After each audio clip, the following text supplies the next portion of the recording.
Ito may pasabay tayong G-Nerds na pinaka-last na charge ko. Itong mini pad ng kapatid ko. So 54% na lang siya guys. Ito siya. So bali ito yung kanyang brand. Ano ba brand to? Togo Judok din. Ayan. So kulay pink yung kanyang binili. Ito nasa 400 plus to guys. O 450 ka muna. So yung ganito mga typical na jet fan, malakas siya kaya lang napakalit ng kanyang sakop. So i-compare mo dito sa ginagamit ko. Saan naman yun? Ayun doon siya oh. Ayan siya guys. So yung Goju Doctin.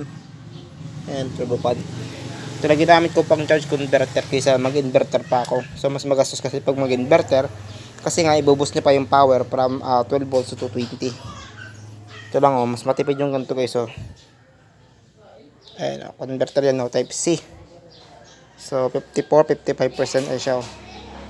Di ba ang bilis niya nadagdagan? Kasi nga yung mga gatong mini pan, mabilis na rin siya tapos maliit yung kanyang capacity kaya saglit niya lang ito kargahan. So nasa 30 o 30,000 o 4,000 guys.